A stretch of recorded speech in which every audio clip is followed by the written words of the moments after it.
මොකද්ද මාමේ කන විදිය බබෙක් වගේනේ. ඇයි? අපේ ටීචර් නම් කියලා තියෙන්නේ කනකොට වෙන වැඩ කරන්න එපා කියලා. කවුද වෙන වැඩ කරේ? මම මේ කනවනේ. කනව නෙමෙයි. ඔය කනකොට ඩ්‍රම් සෙට් ගහන්න පුරුදු වෙනවා. කවුද ඩ්‍රම් සෙට් ගන්න පුරුදු වෙන්නේ? එහෙනම් ඔය කොටු දෙක තියා මොකද්ද කරන්නේ? පොයි ජොබ් එක දාලා ආවේ බෑන්ඩ් එකකට යන්නද? අයියෝ මේ ළමයා මොනවා අහනවද මන්දා? මම මේ ජපන් ගියාම කන්න පුරුදු වෙනවා. එහෙ කන්නේ මෙහෙම තමයි. ඒ කියන්නේ ඒකොල්ල පිංගන්නක් බෙදා දුන්නාම මේසෙට හලාගෙන කන්නේ. මේසෙට අහලාගෙන නේ කෝටු දෙකෙන් කන්නේ.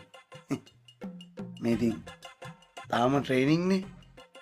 ඒක නිසා ඉතින් පොඩ්ඩක් එහෙම්මෙන් හැලනවා තමයි. පොඩ්ඩක් ඉන්නකෝ. මං හරියට පුරුදු වෙලා තනි බත්තේ කෝටු දෙකෙන් අල්ලලා පෙන්නන්න.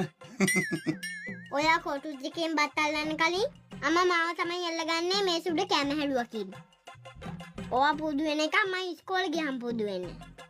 ඔයා පුදු වෙන්නයි මම ගුටි කන්නයි දෙකක් කරන්න බෑනේ. අනික කිටිය දැක්කොත් කිටිය හිටයි මේ කිටිය කැමරාව කියලා.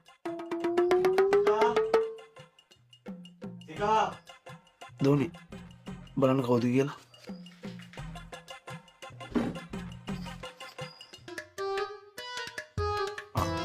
කෝදෝනි මාමා.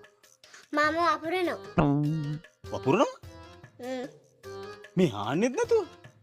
හාන ගමන් වපුරන්නේ. කොහෙද? කැම මේසේ.